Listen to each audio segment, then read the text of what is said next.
Good morning, Jairam here. Welcome to LMS Market Morning. Uh, so we had US markets and in fact global markets also steady to higher in the last two trading sessions, mainly on account of corporate earnings and good data from US all around. Of course, now some of the Fed members have started to talk about quicker pace of taper based on higher inflation, and then economy also showing signs of strong recovery. Uh, that may get the market into a corrective mode. If even the chairman comes on that view, we will have an evidence of that when we have the FOMC meeting in December first week. Oil price has moved quite a bit after the call by President Biden to major countries to release oil from their strategic petroleum reserves. Only some countries have responded, like Japan, but others have said that we will respond only if there is a price increase and not when.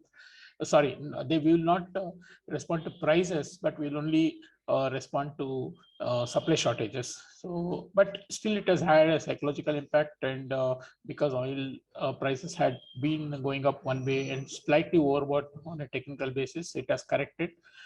Further moves will depend upon how the economic data comes from various countries, as well as how OPEC responds to these measures by Biden.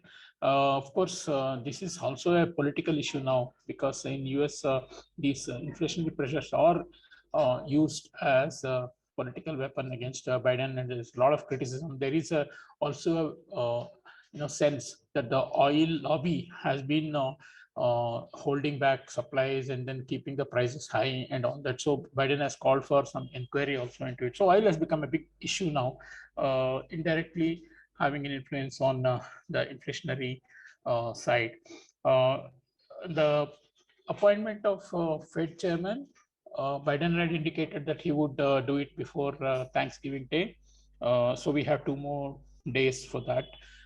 Still, some Democrats have now said, been expressing that they are not in favor of Powell being reappointed. Not sure about the implications of whether he is reappointed or the other person will be appointed, because both are known dopes. COVID in Europe definitely on the headlines, keeping the euro subdued. There are restrictions imposed in some countries like Austria. Germany is also saying nothing is ruled out if the cases continue to increase. There is also, an interesting suggestion that Biden may actually remove some of the tariffs on China, because these tariffs have actually not impacted China so much. Their trade surplus has continued to be high, whereas it has pushed the inflation in the US higher, imported inflation. So consumers in the US are impacted. Now they're saying that if you want to attack inflation, these tariffs have to be removed. So for domestic considerations, Biden might think about a removal or partial removal of these tariffs. So that is another thing that we need to watch out. Um, Also, there is a move by Chinese administration to check the unabated rise in yuan value. They have taken some administrative measures to regulate the size of the positions run by prop accounts, and also seeking some details from the banks and all that. Market has not reacted much, but one can say that yuan has not further strengthened also based on after these things. Of course, dollar index itself has been very strong.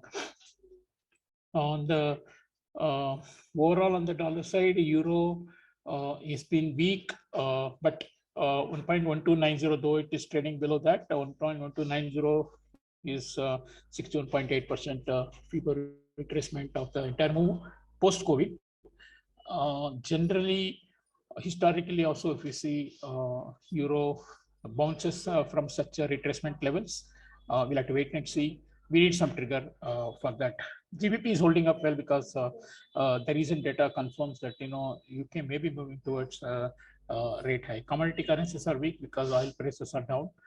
On the rupee side, of course, if you look at the last 5 weeks, dollar index has strengthened by 3.5%, and rupee from 75.65 has come to 74.30. So overall, if you see, there is a 5% divergence between dollar index and the rupee. I have not seen such a divergence in the move. So while short-term flows may be dictating all this, whenever the flows turn on the other side, or some big intervention takes from RBI, the jump can be very severe. At least 1 to 2% jump can be seen. But I'm not saying we position for that right now. But definitely, that is a possibility that cannot rule out. In fact, we can even see Euro and USD INR moving up together because the crosses are extremely oversold. I'm done. Thank you. Thanks, JK. This is Pankaj. US yield curve further flattened on Thursday, Friday after US Fed Vice Chairman acknowledged, Clarida is the person's name, acknowledged that there is an upside risk to inflation. Currently, US 2-year yield is dealing at 0.53% per annum. Yield, and 10-year yield is at 1.56. The other side, Euro continued to lose its value against USD on continued divergence in its respective zone speakers on inflation and monetary stance. Eurozone speakers highlighting that the inflation is transitory, where the US was talking the similar language 6 months back. And the US guys are talking about aggressive or maybe increase in aggressive in tapering, and they would likely to increase the aggressiveness in tapering. Currently, Euro is trading as a 16 months low of 1.1270 against USD, which JK has already highlighted that it's a 61.8% move from a low of a 1.06 to 1.23. Gold is also trading at short-term support levels, nearing the short-term support level, which is 1840, currently dealing at 1845. Even Brent crude oil is dealing at $78 per barrel. It's a 7-week low, and the entire move is on a basically on a statement of a release of strategic petroleum reserves by respective countries. This week, there are 2 central bankers will be in focus. In US, Joe Biden is likely to appoint new Fed chairman by Thanksgiving, and Reserve Bank of New Zealand is likely to increase rates. In India, coming back, there were 2 big announcements on the weekend. One is a pullback of a farm law by Indian government, and second is Reliance Saudi Aramco deal breakup. It says that they are pulling out because of some business decisions, but it looks like the things could not be agreed on a business valuation. Currently, Reliance is dealing around 3.5% down, and NSE Nifty is dealing 137 points down, which is 0.75%. The important, another data point I just want to highlight is there's a continued expansion happening between March 22 to April 22 forward premiums. They have expanded by closer to 15-16 paisa.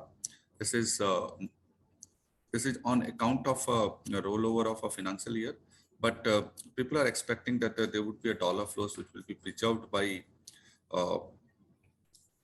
foreign banks. So that's the reason the forward premiums between March and April is expanding. Coming back to Indian bonds, 10-year GSEC is dealing at the range of 630 to 640, currently mid in the range of 635. On Thursday, GSEC, all GSEC auctions had a very good demand this time. That's all. Thank you. Have a nice day.